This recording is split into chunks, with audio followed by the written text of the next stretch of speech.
seperti sawah yang baru dipanen, menyusup masuk melalui celah pintu geser otomatis minimarket. Nino, 23 tahun, merapatkan jaket seragam satpamnya, mencoba mengusir dingin yang menggigit sekaligus kegugupan yang merayap di hatinya. Ini adalah tugas jaga malam pertamanya dari pukul 22 malam hingga jam 6 pagi di minimarket Sinar Jaya 24 jam yang terletak agak terpencil di pinggiran sebuah kabupaten kecil di Jawa Tengah. Bangunan minimarket itu tampak modern, berkarpet rapi, dan berpendingin ruangan.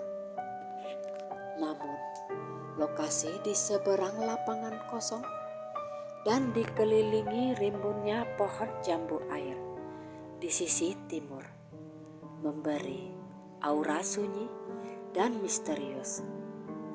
Semangat Mas Nino, biasanya sepi kalau sudah di atas jam 1, ujar Mita, kasir shift malam itu, sambil menepuk bahu Nino sebelum ia bersiap pulang. Mita adalah seorang mahasiswi yang sudah terbiasa dengan ritme malam di sini. Nino mengangguk kaku. Siap Mbak Mita, semoga aman-aman saja. Setelah Mita pergi dan pintu otomatis terkunci, keheningan minimarket itu terasa jauh lebih pekat. Hanya ada bunyi dengung kulkas dan sesekali bunyi tek-tek dari pendinginan AC. Nino berjalan pelan, memeriksa setiap sudut, memastikan tidak ada orang asing atau barang yang mencurigakan. Ia berhenti di depan pintu kaca, menatap pantulan dirinya sendiri. Aku harus kuat, ini pekerjaanku, bisiknya dalam hati. Jam dinding menunjukkan pukul 12:30 dini hari. Nino duduk di kursi lipatnya dekat etalase rokok. Ia mencoba mengalihkan perhatian dengan membolak-balik buku saku peraturan perusahaan. Namun, matanya sulit fokus. Perasaan seperti diawasi mulai muncul. Ini bukan lagi sekedar gugup.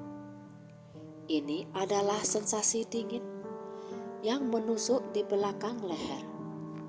Seolah ada sepasang mata tak terlihat yang menatapnya tajam dari lorong rak paling belakang, tempat rak mie instan dan bumbu dapur. Nino memberanikan diri. Ia berdiri, mengambil senter kecil di sakunya, dan berjalan menuju lorong itu. Permisi, bapak-bapak, ibu-ibu, saya di sini cuma kerja. Tolong jangan ganggu saya, katanya pelan dengan nada sedikit bergetar. Lorong itu kosong, tidak ada siapa-siapa.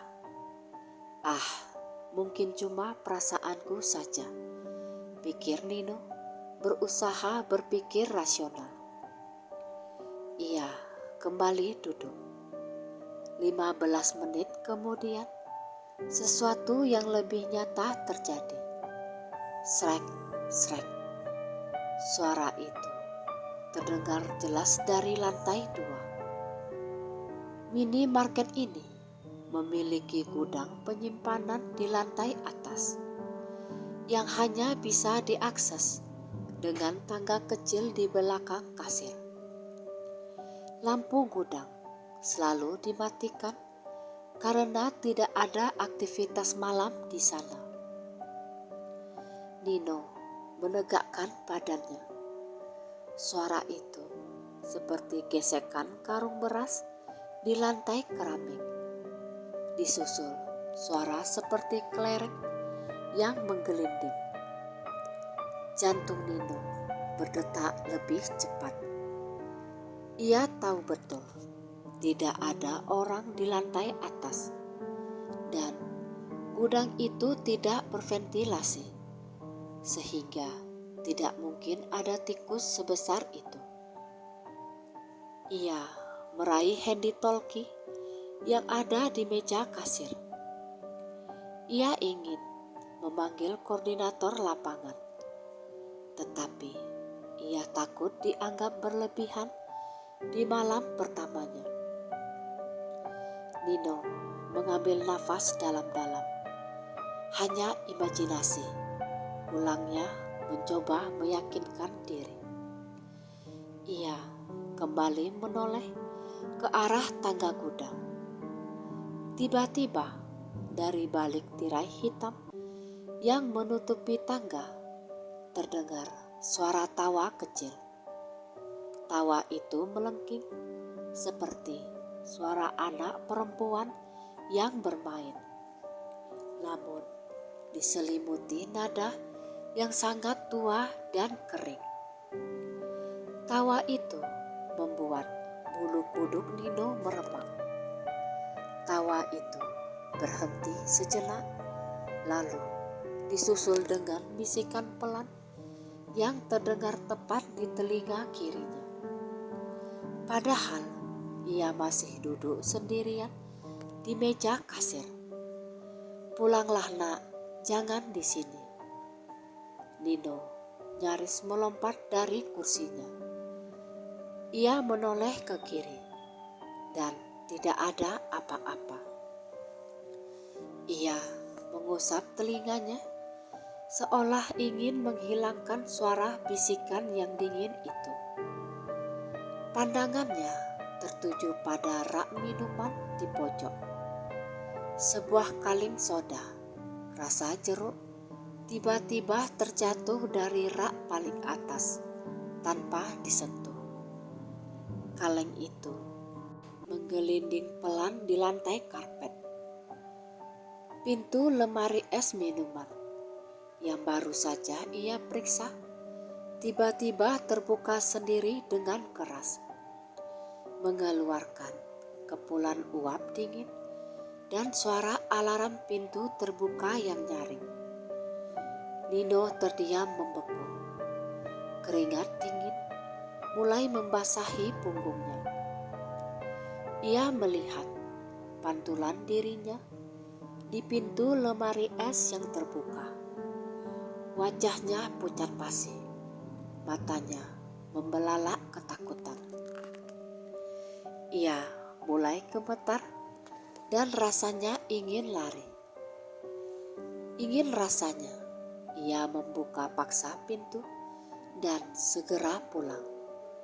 Tugasnya sebagai penjaga keamanan sudah terlupakan. Yang ia inginkan hanyalah keluar dari tempat ini. Ia berjalan mundur perlahan ke meja kasir. Matanya terus menatap pintu lemari es yang terbuka. Tiba-tiba ia merasakan hawa panas yang menyengat dari belakang. Nino menoleh ke belakang, ke arah etalase rokok. Di sana, di balik etalase, ia melihat sekilas siluet hitam yang sangat tinggi. Hanya tampak dari perut ke atas, memenuhi seluruh kaca etalase. Siluet itu seolah menunduk, sedang mengawasinya. Ia tidak memiliki bentuk kepala atau tangan yang jelas, hanya massa hitam pekat yang bergerak lambat. Nino menjerit tertahan. Ia tersandung kursi lipatnya dan terjatuh. Ia menutup wajah dengan kedua tangan. Ya Allah, lindungi hamba. Air matanya menetes. Ia menyerah. Ia ingin lari dan segera pulang. Ia tidak peduli jika dipecat. Saat Nino mencoba bangkit, niatnya untuk melarikan diri, tiba-tiba terhenti oleh suara yang tak ia duga. Bukan tawa melengking, bukan bisikan dingin, melainkan suara batuk kecil yang sangat manusiawi dan tenang. Suara ketukan pelan di pintu kaca utama. Nino mengangkat kepalanya. Ia menyeka air matanya dan menoleh ke pintu. Di sana berdiri seorang bapak paruh-baya. Bapak itu mengenakan sarung, baju koko, dan peci hitam. Wajahnya teduh, tersenyum ramah, dan di tangannya ada sebuah tasbih. Waktu menunjukkan jam 2.15 dini hari. Siapa yang datang ke minimarket terpencil ini pada jam segini? Nino yang masih bergetar ketakutan menatap bapak itu. Kehadiran beliau bagaikan pancaran cahaya di tengah kegelapan yang mencekam. Entah mengapa, siluet hitam tinggi di balik etalase yang dilihatnya tadi lenyap seketika begitu bapak itu mengetuk pintu. Bahkan alarm pintu kulkas yang sempat terbuka kini tertutup kembali. Nino buru-buru bangkit, merapikan seragamnya yang kusut dan mendekati pintu. "Assalamualaikum, Nak," sapa bapak itu. Suaranya lembut dan menyejukkan. Logat Jawanya kental dan sopan.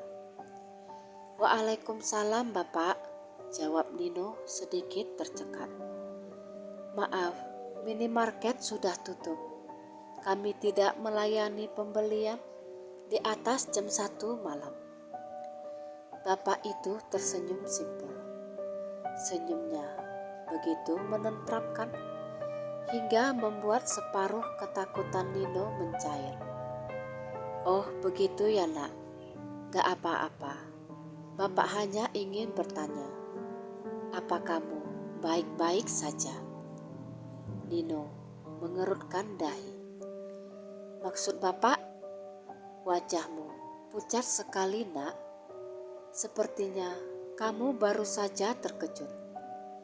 Tadi Bapak kebetulan lewat dan sepertinya melihat ada barang jatuh di dalam." "Apa benar begitu?" tanya bapak itu lagi, menunjuk ke arah kaleng soda yang tergeletak di lantai. Nino terdiam. Bagaimana bapak ini bisa melihat kaleng yang jatuh, padahal jaraknya cukup jauh dari pintu kaca? Dan bagaimana bapak ini tahu bahwa ia baru saja ketakutan? "Oh iya Pak, tadi saya sedang merapikan rak, lalu tak sengaja tersandung," bohong Nino cepat. Malu jika harus mengakui bahwa ia baru saja lari dari hantu. Bapak itu hanya mengangguk. Sorot matanya yang bijaksana seolah tahu persis kebenaran di balik kebohongan Nino. "Boleh Bapak minta izin sebentar, Nak? Sebentar saja. Bapak haus sekali. Dari tadi mencari warung kopi, tapi tutup semua. Boleh kan Bapak numpang duduk sebentar di teras, sambil Bapak menghabiskan air minum Bapak yang ini. Pinta Bapak itu mengangkat botol air mineral bekas yang hanya tersisa sedikit air di dalamnya. Nino ragu. Aturan perusahaan melarangnya berinteraksi terlalu lama dengan orang luar, apalagi malam-malam begini. Namun, ia tak punya alasan untuk menolak. Bapak ini terlihat sangat sopan, dan kehadirannya justru mengusir aura seram yang menyelimuti minimarket. "Baik Pak, silakan duduk di kursi depan. Tapi Bapak tidak bisa masuk ya," kata Nino lalu membuka sedikit pintu kaca dan melangkah keluar. Bapak itu duduk di bangku beton kecil yang disediakan untuk pelanggan, menyandarkan punggungnya dengan nyaman. Nino mengambil posisi berdiri beberapa langkah dari Bapak itu. Sesekali matanya melirik ke dalam minimarket, berjaga-jaga jika gangguan itu muncul lagi. "Kamu anak baru di sini ya? Bapak jarang lihat kamu jaga," ujar Bapak itu membuka pembicaraan sambil memutar-mutar tasbih di tangannya. "Iya Pak, nama saya Nino. Baru mulai tugas jaga malam hari ini. Nama Bapak siapa ya?" "Panggil saya Pak Bima," jawabnya sambil tersenyum. "Kamu dari daerah mana Nino?" "Saya dari desa di seberang sungai itu Pak. Mencoba peruntungan kerja di kota," kata Nino. Pak Bima yang tenang membuat Nino lupa bahwa mereka sedang berbincang di tengah sepinya dini hari. Tiba-tiba Pak Bima mencondongkan tubuhnya sedikit ke depan. "Nino, kamu tahu nggak kalau tempat kamu jaga ini bukan tempat sembarangan?" Nino menegang. Ia tahu Pak Bima akan membahas ini. "Maksud Bapak, tempat ini dulunya adalah kebun tebu yang angker. Ada pohon beringin besar di pojok sana sebelum dibabat habis untuk pembangunan. Pohon beringin itu adalah rumah bagi banyak makhluk. Ketika rumah mereka dirobohkan, mereka marah. Mereka tidak pergi. Mereka hanya pindah ke tempat yang paling nyaman dan dingin, yaitu gudang di lantai 2. Nino merinding. Perkataan Pak Bima persis seperti yang ia rasakan. Ia menelan ludah. "Bapak tahu dari mana semua ini?" Pak Bima tertawa kecil. Tawa yang tidak menakutkan, melainkan penuh kearifan. "Semua orang di sekitar sini tahu Nak. Hanya saja mereka yang punya kepekaan lebih pasti akan merasakan gangguannya." Pak Bima berhenti memutar tasbihnya. Kemudian menatap lurus ke dalam mata Nino. "Tadi itu yang kamu lihat, itu adalah penunggu gerbang," katanya dengan nada datar. Yang menggetarkan kaleng soda itu adalah genderuwo muda. Dia iseng. Sedangkan yang membisikimu adalah anak kecil yang ikut bersama penunggu lama. Dia minta kamu pulang karena mereka ingin tempat itu kosong. Nino merasa lemas. Jadi semua yang ia lihat dan dengar itu benar-benar nyata. Saya harus bagaimana, Pak? Saya takut sekali.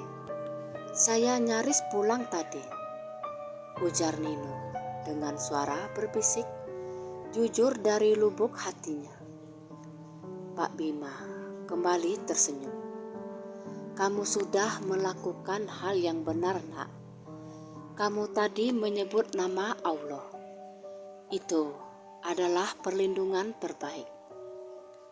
Pak Bima kemudian mengajarkan sesuatu yang sederhana namun mendalam.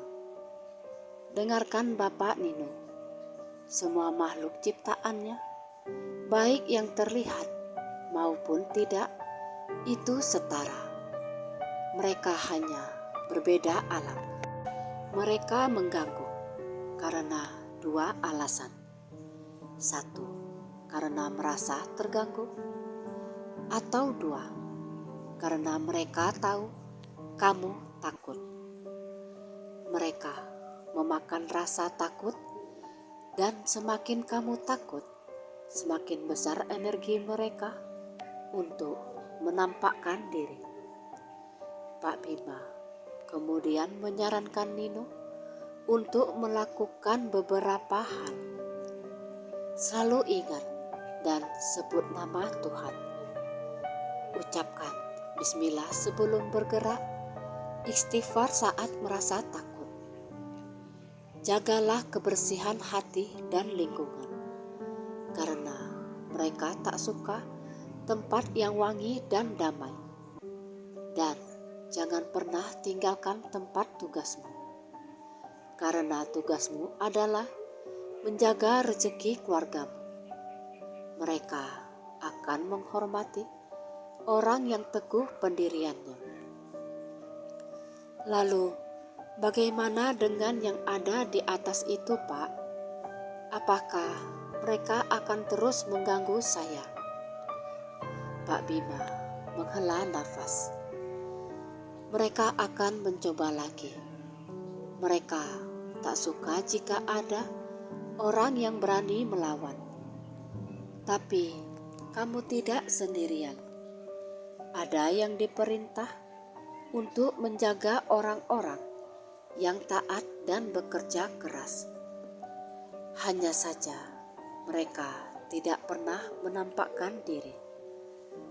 Saat Pak Bima mengucapkan kalimat itu, pandangannya tidak lagi ke Nino, melainkan lurus ke dalam minimarket, ke arah lorong mie instan.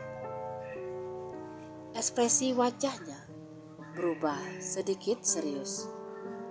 Tiba-tiba dari dalam minimarket terdengar suara geraman berat yang sangat rendah, seperti seekor binatang buas yang tertahan. Suara itu seolah membalas perkataan Pak Bima.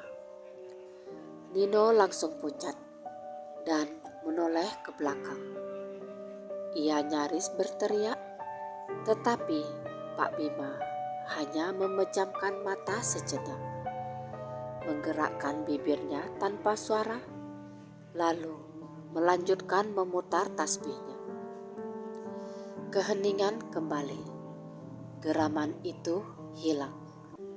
Nah, mereka marah, Nak, kata Pak Bima dengan nada santai, seolah baru saja menanggapi suara kucing. Tapi mereka tidak akan bisa menyentuhmu selama ada Bapak di sini. Biar Bapak temani kamu sebentar lagi, sampai subuh. Kita ngobrol saja. Nino merasa sangat bersyukur dan ia mengucapkan terima kasih. Pak Bima hanya tersenyum dan mulai bercerita tentang kisah-kisah masa mudanya. Kisah-kisah lucu yang membuat Nino terhibur. Namun, Nino tidak menyadari setiap kali ia menengok ke dalam minimarket, ia melihat melihat bayangan genderuwo tadi berdiri di sudut. Namun kini tidak berani mendekat, seolah ada dinding tak terlihat yang membatasinya. Bayangan itu hanya bisa mengintip dengan kesal. Nino tidak tahu bahwa di saat ia mendengarkan cerita Pak Bima tentang mencari kayu bakar di hutan, di dalam minimarket itu sedang terjadi pertempuran gaib yang tak terlihat oleh matanya. Waktu berjalan dengan cepat saat Nino ditemani Pak Bima. Jarum jam sudah menunjuk pukul 4.30 pagi. Suasana hening berganti dengan suara jangkrik yang mulai meredah dan embun dingin yang terasa semakin menusuk. Sepanjang obrolan, Pak Bima bercerita dengan luas dan penuh nasihat. Dari mulai pentingnya bersikap jujur dalam bekerja, hingga kisah-kisah legenda tanah Jawa. Nino merasa jauh lebih tenang. Ia bahkan sempat tertawa beberapa kali. Ketakutannya telah digantikan oleh rasa hormat dan nyaman. Ia benar-benar merasa diselamatkan oleh kehadiran Pak Bima. Terima kasih banyak, Pak. Saya jadi merasa bersemangat lagi. Kalau Bapak tak ada, entah saya sudah lari kemana tadi. Pak Bima tersenyum lebar. Ia menepuk lembut lutut Nino. Tidak ada yang kebetulan di dunia ini, Nak Nino. Kamu adalah orang yang baik, tekun, dan berusaha mencari rezeki halal. Orang seperti itu selalu mendapat perlindungan, ucap Pak Bima dengan tatapan yang mendalam. Saat itu terjadi lagi sebuah kejadian yang membuat Nino menyadari bahwa Pak Bima bukan orang sembarangan. Di tengah obrolan mereka, sebuah motor bebek tua melintas di jalanan depan minimarket menuju arah kota. Pengendaranya adalah seorang bapak tua yang tampaknya baru saja pulang dari pasar atau ronda malam. Pengendara motor itu melambat saat melewati minimarket. Ia menoleh ke arah bangku beton tempat Nino dan Pak Bima duduk. Nino melambaikan tangan kecil, memberikan salam hormat pada pengendara motor itu. Namun, pandangan bapak pengendara motor itu terlihat aneh. Ia menatap lurus ke arah Nino. Lalu, pandangannya bergeser ke bangku beton di sebelah Nino, tempat Pak Bima duduk. Wajah pengendara motor itu berubah terkejut. Matanya membelalak lebar. Ia tidak berhenti, tapi langsung tancap gas secepatnya, seolah melihat sesuatu yang sangat menakutkan atau aneh. Ada apa, Pak? Kok Bapak itu buru-buru sekali? Tanya Nino heran. Pak Bima hanya tersenyum tipis. Mungkin Bapak itu sudah kesiangan, Nak. Mau lekas pulang. Nino tidak puas dengan jawaban itu. Ia kembali menoleh ke bangku beton di sampingnya. Pak Bima masih duduk di sana, tenang sambil memegang tasbih. Pak Bima panggil Nino ragu. Maaf, ini pertanyaan yang mungkin aneh. Tapi Bapak datang dari mana ya? Saya tidak melihat Bapak berjalan ke sini. Dan Bapak juga tidak membawa motor atau sepeda.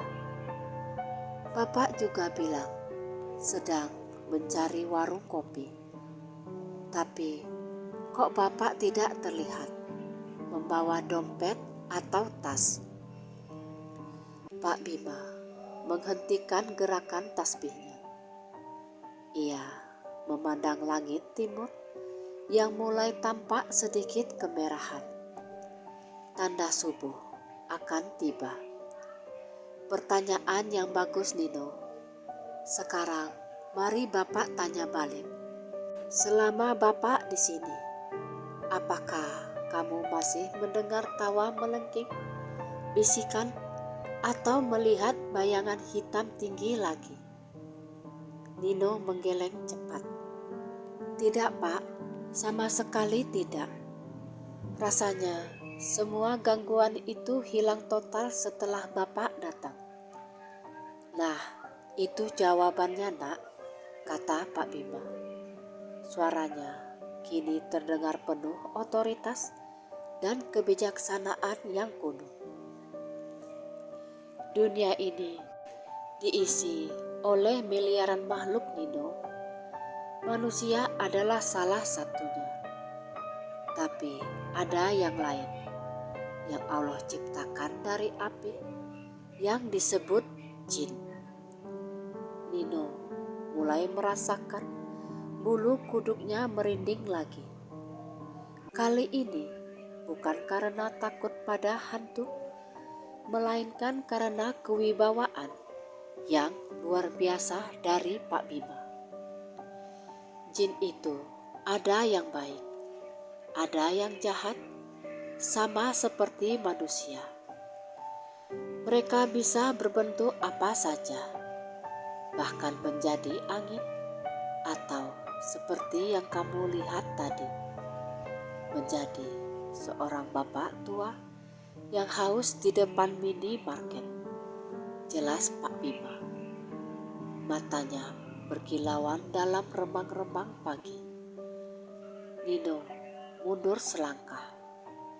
Jantungnya kembali berdegup kencang. Ia menatap wajah Pak Bima lekat-lekat. Wajah yang teduh itu kini terasa seperti memiliki kedalaman ribuan tahun. Jadi Bapak, Nino tak sanggup melanjutkan kata-katanya. Pak Bima mengangguk. Bapak bukan manusia, Nak. Bapak adalah jin muslim yang ditugaskan oleh pemimpin kami.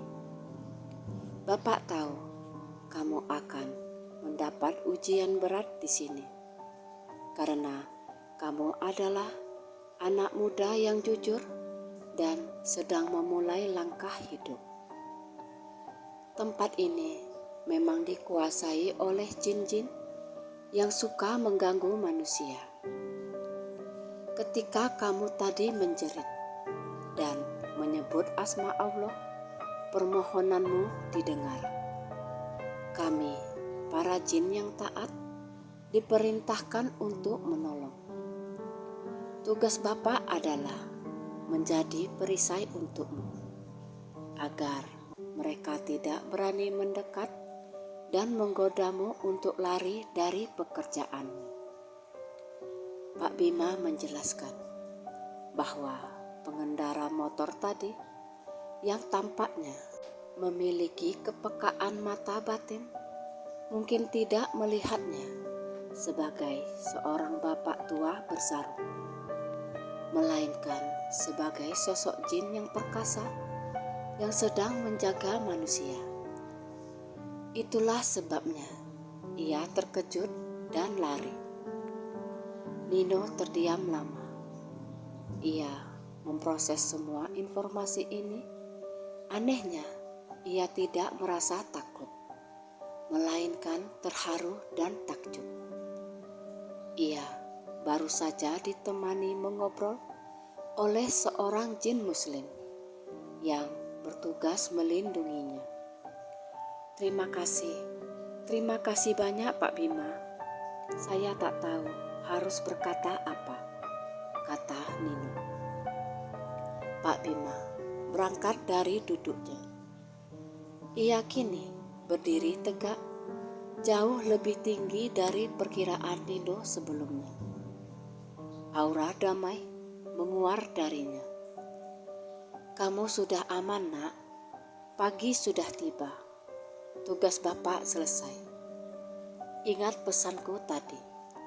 Jangan pernah takut, jangan pernah merasa sendirian.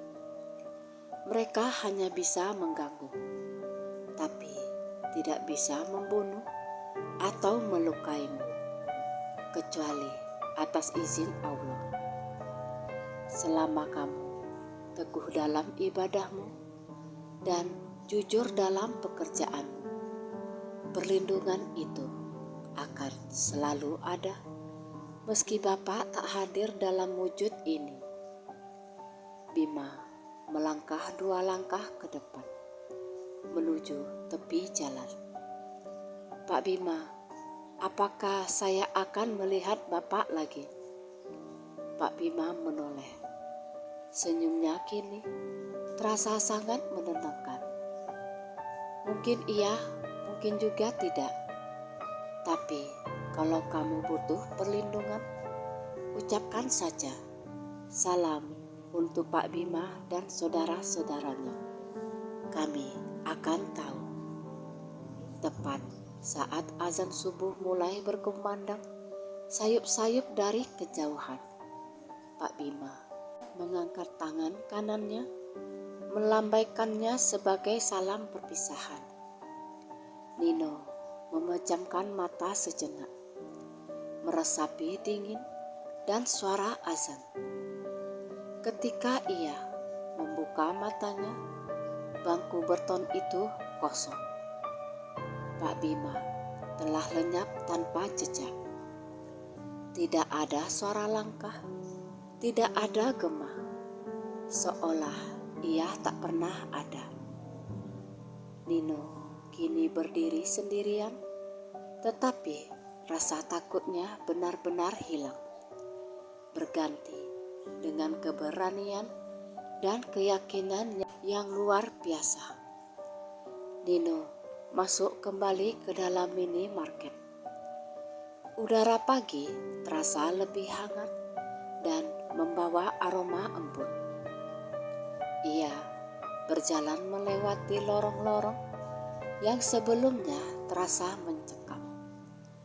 Kali ini ia berjalan dengan langkah yang pasti dan tenang. Ia melihat ke arah gudang lantai 2. Tirai hitam yang menutupi tangga tampak diam. Tidak ada lagi tawa melengking atau suara kelereng menggelinding. Ia melihat gerak mie instan. Tempat tadi malam ia melihat siluet hitam tinggi. Lorong itu kini hanya dipenuhi barang dagangan yang tertata rapi. Nino membereskan sisa-sisa kejadian malam. Ia mengambil kaleng soda yang jatuh, mengembalikannya ke kulkas pendingin, dan merapikan kursi lipatnya. Jam 5.50 pagi, lampu jalan mulai padam. Pintu otomatis minimarket terbuka. Mita, kasir shift pagi, masuk sambil menguap. Ia membawa tasbih kecil di tangannya. Kebiasaan yang ia lakukan sebelum memulai hari. "Selamat pagi, Mas Nino. Wah, wajahmu cerah sekali. Gimana, jaga malam pertama aman?" Nino tersenyum lebar. "Alhamdulillah, Mbak Mita. Aman. Ada sedikit kebetulan tadi malam, tapi semuanya lancar. Saya malah dapat banyak pelajaran berharga." "Syukurlah kalau begitu, Mas," kata Mita. "Memang tempat ini agak sepi, tapi kalau kita niatnya baik, Allah pasti jaga." Nino mengangguk setuju. Ia tidak menceritakan detail pertemuan dengan Pak Bima kepada Mita. Ia tahu kisah itu terlalu luar biasa untuk diceritakan pada sembarang orang. Itu adalah rahasia antara dirinya, pekerjaannya, dan wali tak kasat matanya. Sebelum pulang, Nino melaporkan tugasnya kepada koordinator. Ia hanya menulis, situasi aman, tidak ada kejadian luar biasa, sedikit gangguan teknis pada pendingin. Ia tidak perlu memalsukan laporan, gangguan itu memang sudah berlalu. Setelah malam itu, kehidupan Nino mulai berubah drastis. Ia tak lagi menjadi pemuda yang mudah panik, tetapi ia selalu datang bekerja dengan persiapan spiritual yang lebih matang. Sebelum mulai bertugas, Nino selalu mengambil air wudhu di kamar mandi belakang. Ia tak lagi duduk diam, membiarkan pikirannya kosong. Ia selalu mengisi waktu dengan membaca ayat-ayat suci dalam hati dan menggerakkan bibir pelan untuk berzikir. Ia selalu mengawali tugasnya dengan mengucapkan, "Assalamualaikum, wahai penghuni tempat ini. Saya di sini hanya bekerja, mencari rezeki halal. Mohon kita saling menghormati. Salam untuk Pak Bima dan saudara-saudaranya." Dan ajaibnya, setelah ia menyebutkan kalimat itu, suasana minimarket akan terasa jauh lebih damai. Di malam-malam berikutnya, gangguan itu masih ada, tetapi intensitasnya jauh berkurang.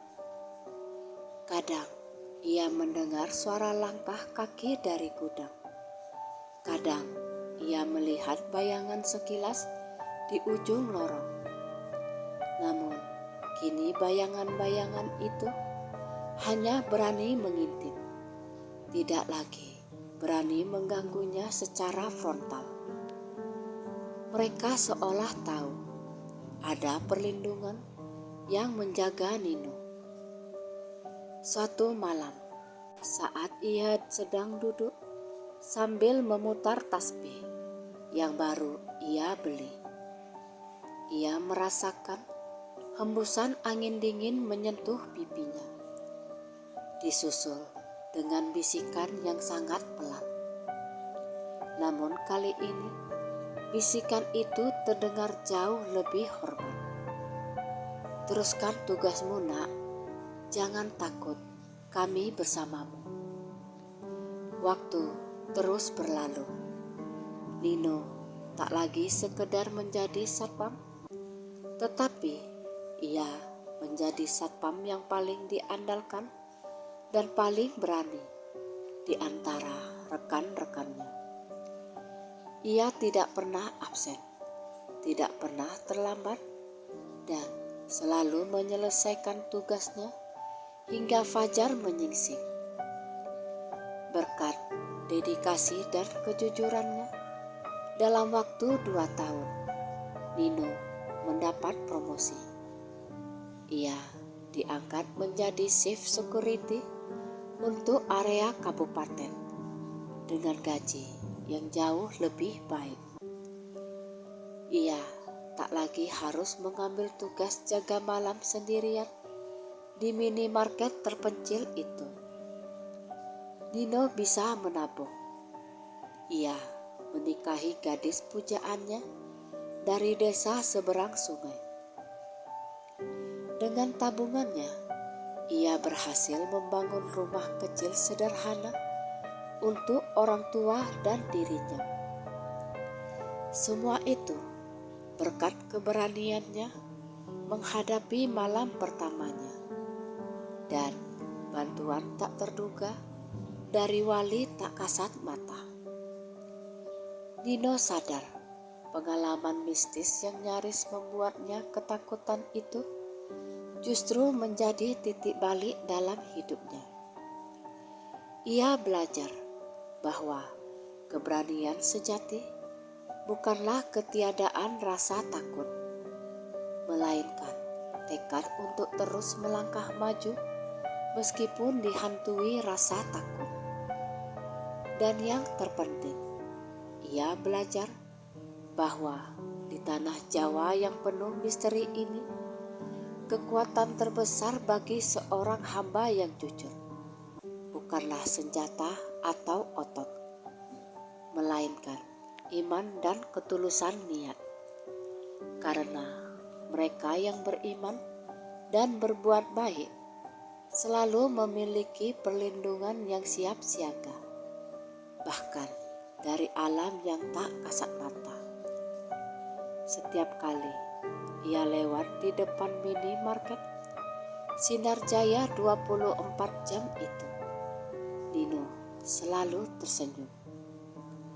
Ia menoleh ke bangku beton tempat ia mengobrol dengan Pak Bima.